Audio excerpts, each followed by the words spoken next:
Hi, Gene Monterastelli here, the editor of tappingqna.com. The video that you are about to watch is a conversation that was a part of this year's 24 Hours of Tapping. The 24 Hours of Tapping is a fundraiser for the amazing work that is done by the Peaceful Heart Network. The Peaceful Heart Network has brought tapping to migrants, refugees, prisoners, and the underprivileged in over 30 countries all over the world. As you watch this video, if you learned something, if you were touched by it, if you were inspired by it, the easiest way to say thank you is to support the work of the Peaceful Heart Network. To do that, all you need to do is go to 24hoursoftapping.com/support. And as you look in the description and the first comment down below, you will see a direct link to that. I hope you enjoy this conversation. Is a conversation with two of my friends, Sue Beer and Emma Roberts. Sue and Emma are the co-founders of the EFT Centre, EFT Founding Masters, and EFT International Master Trainers and Trainers of Trainers. They are the originators and the pioneers of integrated energy techniques, bring together energy psychology and the very best ways of working with Ericksonian Hypnosis, NLP, coaching, cognitive psychotherapy, and psychospiritual approaches. Their combined backgrounds have proven to be a strong foundation within which the newer breakthrough approaches of energy psychology continue to grow and develop. Here is my conversation with Sue and Emma. Things that I've been asking lots of our presenters and speakers over the course of the 24 hours is I'm always fascinated by why is this something that you are interested in? Because I know that the two of you are skilled and work with so many different issues and so many different approaches. When you want to share something, why is this a topic that is important or significant, or you have some energy around for yourselves? Okay.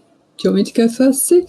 I would say because it applies to everybody and in some one way or another. Obviously, from the obvious addictions like substance abuse, alcohol, smoking, whatever, to the much, much more subtle ones such as the emotional addictions. I think it's I think everybody suffers in one way or another until they don't. But I find it with clients all the time. I'll pass over to Sue, who's really the expert in this. Well, no, not at all. I absolutely agree. I think that it's universally interesting because I think that we all have that kind of longing to fill some kind of hole inside, and we do that in myriad different forms. But I think from a personal point of view, I got sort of interested in the whole world of therapy and change work through addressing a smoking issue. Originally going to see a hypnotherapist. I knew nothing about therapy or psychotherapy or hypnotherapy or any therapy. I didn't even know what hypnotherapy was. But I kind of I just really, really wanted to stop smoking. I'd been kind of, really, really struggling with it for ages. And I just got so much more out of it than just addressing the smoking issue. It just completely opened up. It sort of opened my mind up. It kind of expanded my mind. And then I just realized that there was much more. Well, there was much more to me than I thought. that was the thing. And that was when I got interested in, that started me off on my journey that then, led to discovering EFT, some time later. But that was the very beginning point. So if I hadn't had that mammoth struggle with smoking, I wouldn't be here today, Gene. I wouldn't be sitting here. Well, and I think one of the things that's really interesting in that particular answer, is this idea around being in a circumstance where it's not about the issue, it's about me. And seeing that my experience and oftentimes it's like, I am trying to solve this particular problem.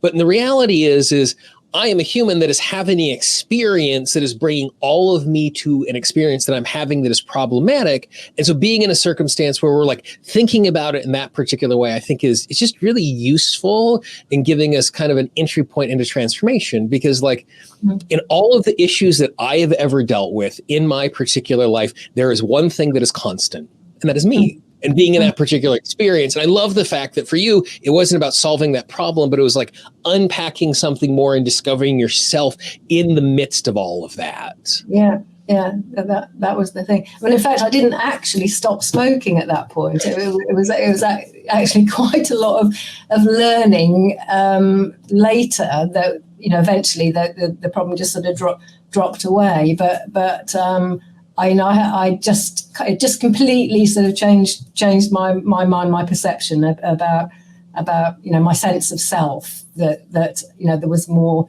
to me, that I was much more than I had thought, you know, previously. So and so then as we step into this, you know, I love hearing just in understanding how people think about something. So when you use the word addiction, what do you mean by addiction? Because there are lots of ways that we can think about that. When you're approaching the topic in this way, how do you define that?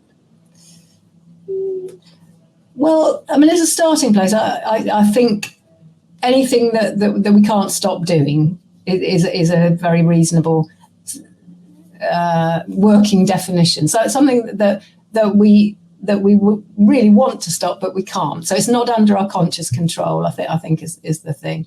And so that then to me that would be what an addiction is. But it could literally be anything. You know, it could be something as, you know, as kind of every day as scrolling through, you know, social media and making repeated attempts to stop that and just not being able to do it. Equally, you know, it could be a substance, you know, like alcohol or drugs or you know, cigarettes even, you know, or food. You know, I think it's the element of compulsivity that kind of makes it an addiction, and also the sense of going against our own, you know, our own will, really, or, you know, our own best interest, our own will, classically what we call, you know, psychological reversal in EFT terms. I think that's it. And Emma, you said something interesting just at the beginning, as you were listing the things that we could be addicted to. You mentioned being addicted to emotion. That's an interesting thing. What do you mean by that, and what does that experience look like? What do I mean by that? I mean that people can get addicted to emotional states, as in, you know, you might refer to somebody, well, they're always angry, or that angry person, or whatever. We kind of, if they're familiar, they're our go-to response, if you like, when they're not necessarily appropriate. And there's a biochemistry involved there, which kind of draws us back in again and again and again. It's the same thing as kind of, well, it's not quite the same thing, being addicted to drama. You would never think that you're addicted to drama, but, you know, those people who always have another story, something else is always going on, that creates a sense of identity, actually. But there's a kind of looking out for those to kind of validate oneself in some way. And emotional states, I think, And I think using the example of addiction to drama, like I've seen that, and the way that I've seen it from the outside is, because I am in the middle of drama, I must be significant, because there's stuff that is swirling around me. And so even though being in drama is not fun, on some level, I could see on a psychological level, being in the middle of drama feels safer than being ignored. Because if there is drama in my life, I'm at least engaging with other people, and I'm getting the sense of I must have value because I'm caught in the middle of something that is bigger than just what is going on inside of my head. Yeah. For sure. I mean, and obviously all of that is unconscious, and that's the stuff that good clever questioning skills and things will help to draw out into conscious awareness, at which point they become tappable. So it's all these things are open to change. Yeah, so then inside of that particular process, then once we recognize that, you know, once we're in a circumstance, like you said there, we're recognizing that we're persistently doing something that we don't want to do in an unconscious kind of robotic sort of way. What then is the process that we kind of start chipping away at that and understanding that and clearing it. Because like, you know, I like with tapping, like there's so many things we can do. We can like change our resource state in the moment, and we can change an underlying root issue. And those are two completely different approaches. So when we're thinking about something like this, how are we stepping into it? How are you equipping your students around dealing with something like this, or your clients when you're working with this? Okay. Well, I mean, actually, I mean, the simplest place to start, if we're talking about, you know, using EFT as the tool, is with the sense of craving, the sense of, you know, the desire to do the thing. So that's probably easier if we're talking about, you know, something like, you know, chocolate, or like we do on our, you know, our level 1 training. We just sort of introduce people to, you know, to the idea of applying tapping to the addictive craving, but it could be some kind of, you know, emotional state. And if you ask, you know, how would you feel if you could never do that again? They might get some sense of, oh, you know, I really want that. I really want to do that. And making a start by just applying the tapping to the actual, the sense of craving, and sometimes just using the word, you know, even though I have this craving for, you know, even though I have this chocolate craving, da da da da da. And you do a couple of rounds with that, something will kind of come through, because you know, in classic kind of way that you know, you know yourself, Jean, we're you know, the tapping kind of, you know, activates a connection between conscious and subconscious, and another piece comes through. So it might be, you know, it might be an emotion that comes through. We have a very sort of short exercise doing this on our level 1 training, but it's amazing, you know, what happens, because somebody will tap on the craving, and a feeling will come through, you know, like oh, sadness, or particularly if we put in a question along the way, like, you know, how would you feel if I took that away from you now? How would you feel if you could never have that again? What if that was the last time, you know, you ever smoked that cigarette? You know, they might even just be imagining the cigarette on a training, and we can't not answer those kind of questions, you know. So there'll be some kind of, you know, quite often, you know, a body response to that, or, you know, something like, oh, I feel deprived, and then you take that, and then you tap with that, and quite often, you know, a memory will then pop up, you know, some particular time, you know, or place, or a person, often around sort of, you know, food things, because there's sort of, you know, early connections with, you know, food being used to soothe, to reward, you know, quickly a pathway can open up in that way, and then you can work with that. You can clear the emotions. You can, you know, use one of our techniques to actually get into the memory, and then you might find that was a point in time when a really massive decision was made, about ourselves, or the thing, you know, the substance that, my only friend is chocolate, you know, my only friend is sweetness somehow, if I don't have that, then I don't have anything. I mean, all sorts of kind of deep things lurk just beneath the surface of our cravings, and I'm using this as an example because we always do it in a reasonably sort of light-hearted manner. You know, we're not trying to sort of work intensively with addictions on the level 1 training. We just want to get our students to explore what happens, you know, when you apply the tapping to the sense of craving, you know, that desire for something. And sometimes people, just with that brief experience on their level 1 training, actually kind of stop doing whatever the thing was. Not that's not the aim at all, but some realization might come through that, oh, you know, that I was mistaken about that. You know, what the sugar was giving me, or, you know, the chocolate, the biscuit or whatever was giving me, was that I was actually looking in the wrong place. I thought that was giving me love, or I thought that was giving me self-esteem, or whatever. And of course it can't. You know, it's just a whatever. It's a cigarette, or it's a bar of chocolate, or a biscuit, or whatever. And that's quite a profound realization, actually. Wait, you're telling me my chocolate bar doesn't love me back the way I love it? I'm very disappointed to hear that particular thing. No, would you like to tap on that? And the thing that was really interesting is you're going through that, and like just in my mind as you were explaining, what would happen if you went without this thing? Yeah. And going into the conversation, like for me, people who have paid attention to my stuff for a long time know it's white chocolate peanut butter cups. That's the place that I go. I'm with you. And so it's just mentally, just in the background as we were having this conversation, and you said, what would we like to go without? And immediately I could just feel the center of my chest go, ooh, and it just like got really, really tight. And not diving deep, not asking any questions because I'm having a conversation with you, just quickly went, what's that about? And it's like, can't go without, can't go without, can't go without.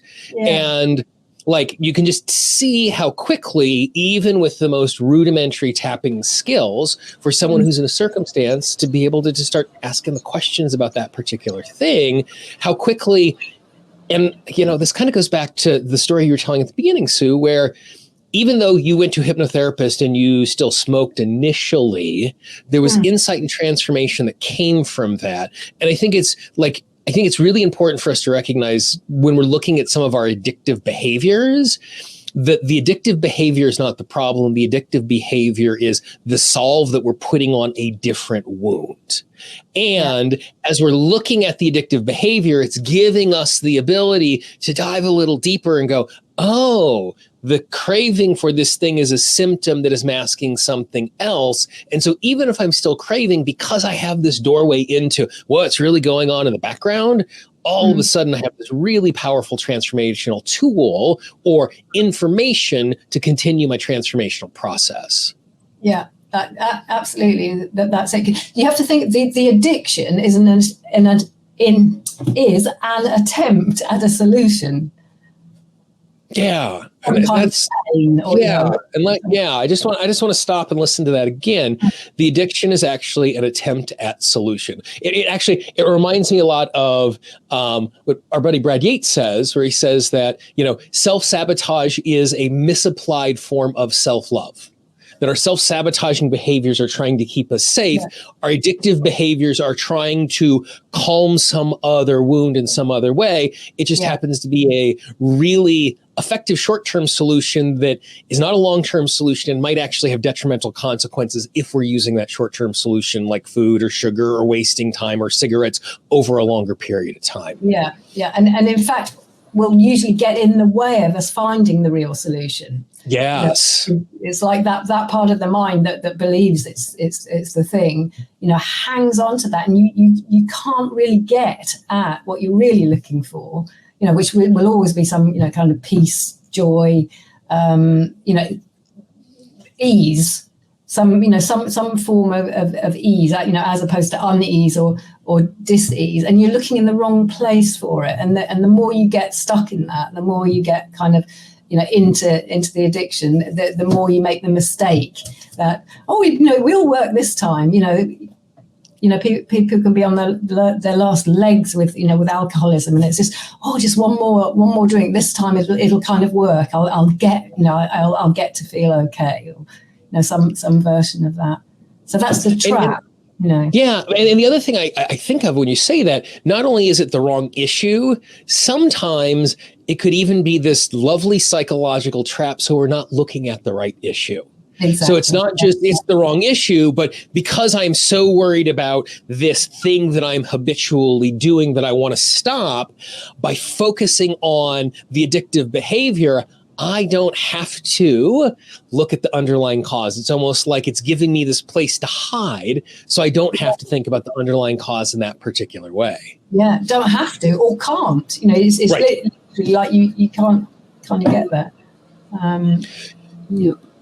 Yeah. So then after we spend some time with kind of this surface level, and I don't want to diminish it that, but kind of the leading edge of it is the craving in the moment and figuring out what is going on there. What does the process then look like after that? Because there are times, I'm sure, where we find a craving, we find what's underneath it, we clear what's underneath it, bingo, bango, we're done.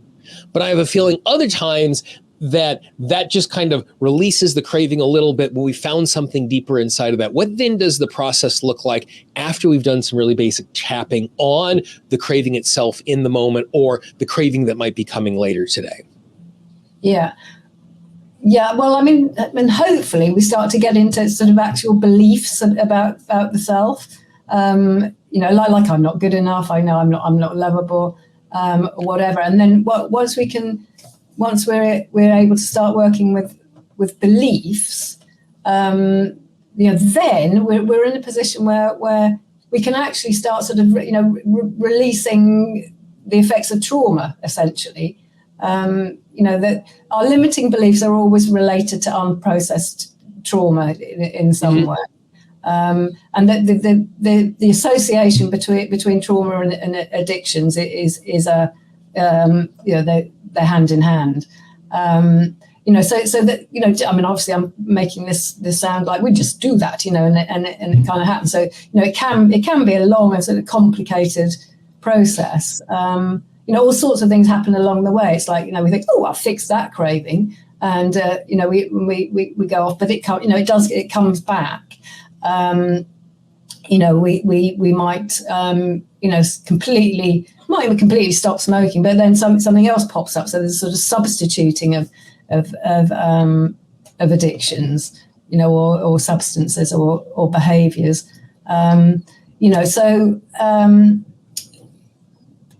The process of getting to a place where we stay stopped, and it's really kind of freedom from the need to be sort of propped up with any kind of thing or behaviour or relationship or whatever. I think is a really long one. It takes a sort of commitment to it's like a sort of lifelong journey, really. I don't know what do you think, Emma, in terms of where we go to after the craving. After the craving. So it sort of depends on what comes up in the cravings. But very often, as Sue said earlier, a snippet of a memory might come up, particularly when you're working around food, actually. In which case you'd follow that and ask people questions like, so what does that memory remind you of? Is there an earlier time? You might get, as Sue said again, an emotional response. Again, when was the first time you felt that? What was going on when you started smoking, eating sugar, whatever? Lots of kind of quite careful questioning of yourself. And I think the trick is to ask yourself, people who are tapping on themselves, is to ask yourself the questions like that whilst you're tapping, just not tapping on anything, just going around the tapping points and noticing what comes up without the need to analyse it. Because as soon as we start analysing, we kind of discount it. Oh, well, that couldn't possibly be anything to do with this. It could be something as simple as I always got love when I went to stay with my grandmother, and she baked these cookies, and so somehow in your mind the cookies and the sweetness of that equates to love and possibly loss as well. So it's a loss of something important that you're kind of trying to recreate. And as you said earlier, they're all attempts at solutions. We're not stupid. They're incredibly clever attempts at solutions, and they work to start off with. That's the key thing. But Sue was saying you come to beliefs, and she would refer to them as vows, actually. And the meaning that the substance or the behaviour gives you about yourself at an identity level. And then we've got to dig out the times when we made those decisions. When did we decide that? Usually it's when we're quite young. Even if we're talking about an addiction, like let's say heroin or cocaine or alcohol that you couldn't have taken up when you were sort of 3, 4, 5, 6. The gap, the hole that it's trying to fill, probably was created very early on, and the person who's come to an addiction, a serious drug addiction, has probably tried other things like food and things to kind of get that effect, and it's worn off. It hasn't worked, so they have to go for something stronger. So I think it's usually rooted in childhood trauma.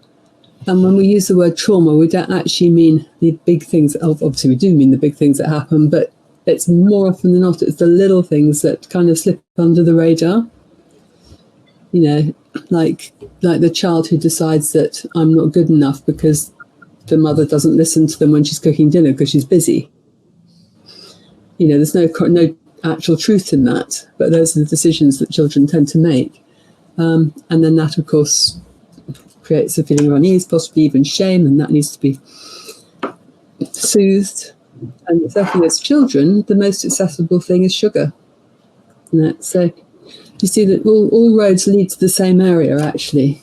But, And one of the things I think is really important, what you're saying there about this sense of trauma, is because I think one of the things that we're doing really good job about in the transformational space is moving away from big T trauma and little t trauma and thinking more in terms of complex and simple trauma. And one of my favorite kind of insights when thinking about trauma is something that's traumatic is unexpected, extreme, and isolating.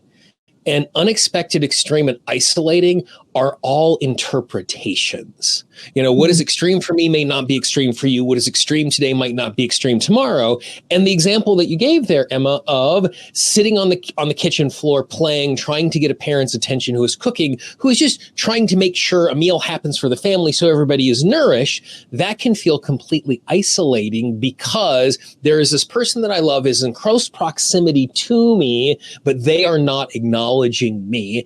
And because we all make it about ourselves, we immediately interpret that as a value judgment, which all of a sudden that becomes super, super isolating, even though I'm within touching distance of this caregiver for me. And the thing that you were talking about when we were tapping is you used one of my favorite words. You used the word notice.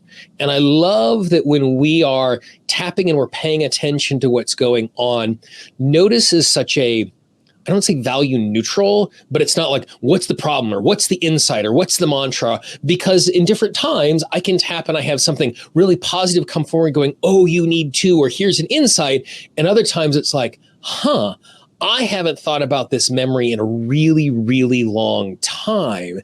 And so approaching it from this sense of, I'm tuning into this particular behavior. I wonder what's going on. I wonder, what does it remind me of? I wonder what the root cause is. And approaching it with a sense of curiosity and then notice, for me, it makes the transformational process not less effortful. I'm always putting work into it, but I'm not pressing to try and find a root cause right now, which I think is a much natural approach to the healing that happens in that setting. Yeah. For me, notice is one of your favorite words. Curiosity is one of my favorite words. So that's a combination of the two is, Yeah. In that place. And that's one of the reasons why that whenever I'm tapping, I am always tapping in a circumstance where I have a pen in hand and a piece of paper nearby, so that if something unexpected pops up, and I might not even be in the resource state to deal with that particular memory in the moment, but all of a sudden I'm put in this particular place, I jot it down. And so then maybe that's something I come back to later, or if I'm too close to the issue, when I sit down, as a tapping practitioner, I have a tapping practitioner to go, hey, when I was tapping the other day, this thing came bubbling to the surface as I was thinking about my cravings. Let's create a safe space where you can guide me through responding to something like that. Yeah. Exactly. And so then is there process-wise, is there a particular kind of process or framework that you're working through as you're thinking about this, getting our way to more freedom? Or is it more of, I uncover the next thing, what is the tool that I happen to have access to, the movie technique, something like that? Incrementally, what does the process look like for you, Sue? Yeah, well, there's the five stages that are kind of mapped out in my book, Healing the Addicted Heart, 5 stages of transformation. And we have a workshop, which is a very experiential workshop around the 5 stages and healing the addicted heart. So there's a kind of roadmap, which sort of looks like it's a hierarchical process, but actually it's not. It's kind of arranged around a sort of ladder, but through we go with what we need to. I mean, I'll give you a sense of the areas that we would go to, but you don't necessarily kind of rigidly kind of work through it in a way, because you have to allow the subconscious to kind of do its thing and to point you in the next direction. But But I mean, the starting place, well, what people want as the starting place is usually, addressing the actual thing, the behaviour, or the substance. So that, would kind of be at stage one. And I always think of that as like the tipping point. Stage one, the tipping point, and it's about the behaviour and the context within which that takes place. And it's not necessarily a context like an external context, although it could be. It's more like the internal context, which is kind of the sum total of the accumulation, usually of what's gone wrong, that's brought us to this place where we just think, oh my God, I can't go on anymore with this. There has to be a better way.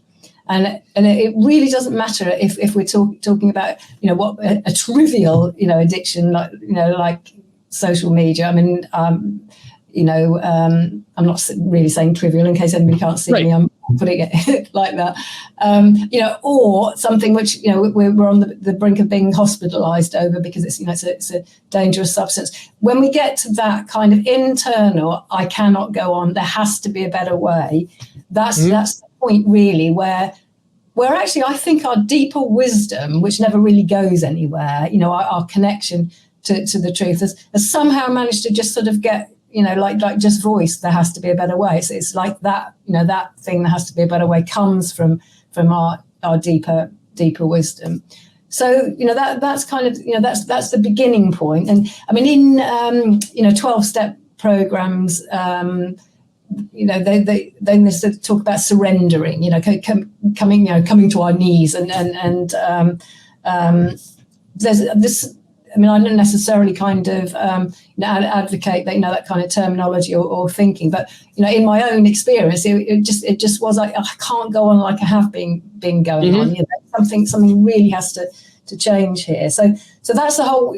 When that can be a long process. I mean, as it was for me, the actual stopping of the behaviour took place over years. Going back to what I was saying about smoking, but some of the other things I sort of learned along the way, are mapped out through the stages. So stage 2 is all around the idea of power and how we've misused our power. We've used it, abused it, misused it, and maybe our potential to live fulfilled lives or contribute or whatever have been really severely kind of curtailed because so much time and effort goes into the thing, the addiction. So the whole kind of area around stage 2 is about undoing some of the mess of now, working through, with tapping, like, there's a huge amount of kind of, shame and guilt and, bad negative feelings that go with that point of realizing, I can't go on like this. We then have to address the mess of now, if you like. I sometimes think of, stage 2 as being like really down shit alley, you're down shit alley and you recognize it and you're beginning to do something about it. But as we do that, you then get a sense of a glimmer of sort of our true creative power starts to come through honesty, really, through just sort of, kind of realizing that we've made a mistake in trying to kind of find a solution. And so I think there's sort of the negative of having to sort of experience the painful feelings and undo them. But even just beginning that, there's something starts to come through, which is like a sense of, well, what do I want? What am I capable of? So, that kind of true creativity comes through. And sometimes they're like literally in the form of creativity, like, writing or music or, art or whatever, 'cause that was my experience as well, that I'd always, loved writing and art and, creative things like that. And all of that had gone, I'd lost, all of that through just becoming completely sort of engulfed by, smoke. I mean, and alcohol and the whole kind of lifestyle that went with that. So there's a lot to address at this stage.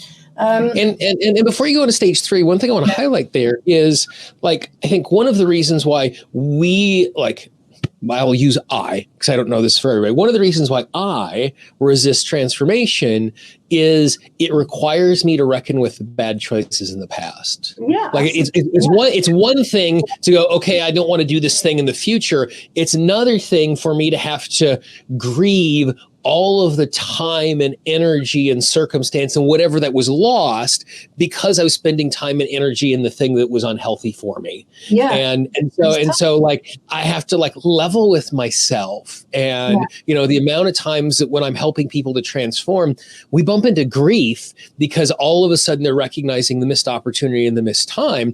Like I don't like feeling sad. And so I could see resisting doing transformation because then I don't have to look backwards. And so I can see how it can be scary stepping into that particular step for some of us, just because we don't want to actually be honest with our own past experience. Yeah, I mean, absolutely. And I think that's more or less universal. I think that we all have, whatever the problem is, because, we get addicted to states. I think all problems are, kind of addicted, stuck states, really. But then, stage 3 is kind of like through that, like, okay, I am addressing this, I am willing to kind of go there. That's when we get to look at the beliefs, what have we decided about ourselves?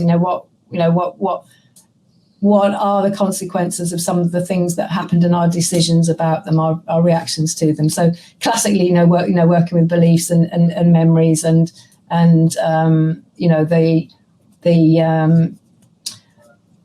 our story, the what happened. One of the questions that we have is what happened to you? Like what really happened to you? Yeah. That's quite a profound question, really. Or, that can seem sort of confusing on the surface of it.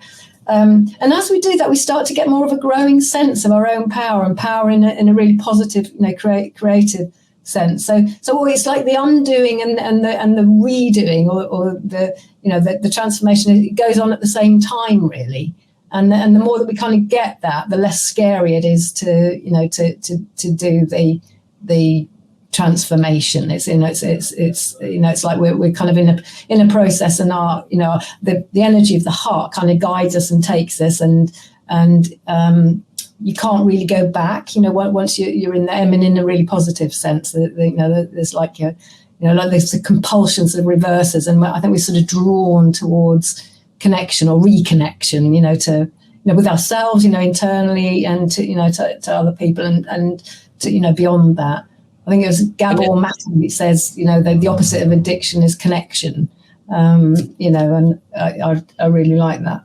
And as you say that, one of the things I think about is the SU scale. Like most of us in the tapping world are familiar with the SUD scale, the subjective unit of distress. We're measuring how bad it is. So the SU scale is the subjective unit of experience.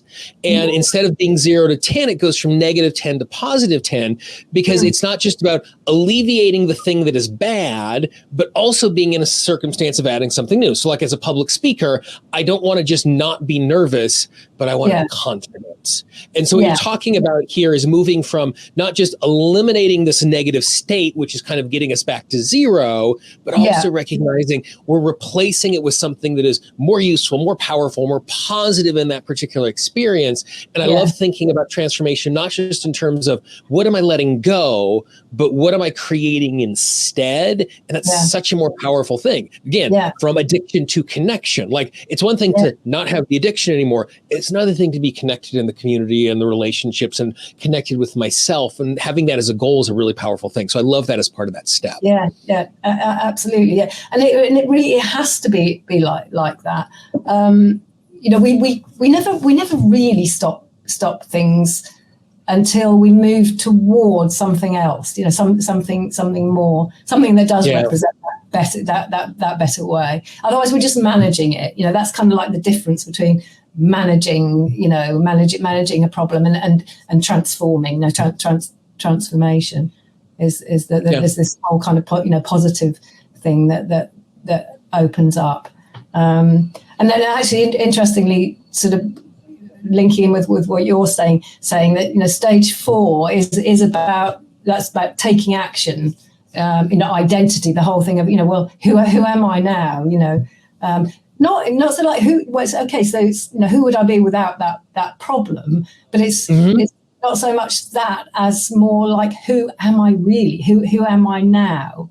Taking action, we start to get out there and do things like public speaking. We want to do it really well, and this is where where we can have a little bit of a hiccup, because we're sort of like gung ho. It's like, hey, I can do this, I can do that, I can get out there, I can I can public speak, and that might kind of set us back in the sense that almost like taking too big a piece, and it sets off some of the old stuff, and and it can feel like we've gone right back, but we never have gone right back, because we never would have been out there authentically kind of expressing whatever we're doing, maybe sharing some work, some form of public speaking or whatever. So it's just, we're actually engaging in a whole new world and connection to others, and it can bring up some some more that's lurking there,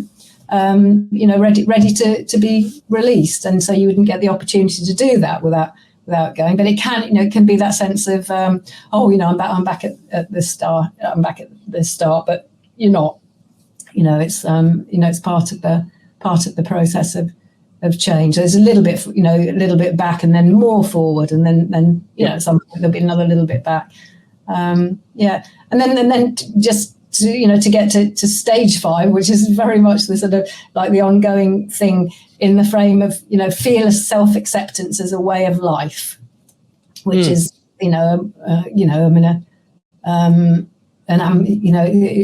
an aspiration, it's an ambition, but it's also a kind of it's sort of a blueprint. Why not fearless self-acceptance as a way of life, and very much part of it, an ongoing process. But in the 5 stages that you might you might sort of have a sense of that, have an experience of that, and then something or other happens and you get tripped up, and you kind of go, you do have that experience of sort of going back. But through the way that we work with the like key questions, or quantum questions, that as I call them, you kind of get to know how to get yourself back back on course much quicker. So you know that you haven't really gone back to the beginning, and you can kind of quickly bring yourself back into your heart connection, back into just a sense of I am okay. So the process sort of ends up being kind of cyclical, right? Rather than climbing up. And as, now that we've gone through all 5 of the steps, I now understand more deeply what you were saying at the beginning, where it's not like this recipe that we march through, that there are stages and aspects that have a sense of like some organization to them, because it just makes it easier for us to pass through. But you're using the word self-acceptance, the vocabulary. Like, my goal is just to be comfortable inside of my own skin. Like that's the way I think about self-acceptance. And so it's like this lifelong process of doing that, where there are ups and downs and circling back through. And so these become like nice little keystones and steps along the way in that process. But I can certainly see how it's not like it's not baking a cake. First you do A, and then you do B, and then you do C. The cake. Yeah, they're woven together a little more intricate, a little more comprehensively than that. Yeah. Awesome. Excellent. Well, as always, thank you very, very much, you guys, for sharing your approach and your disposition. Having a framework like this, I think, does a If you found this interview inspiring, I would encourage you to support the Peaceful Heart Network by going to 24hoursoftapping.com/support, or clicking the link in the description. And you will see on the screen right now a playlist to all of the interviews from this year's and last year's 24 Hours of Tapping. I hope you enjoyed those as well.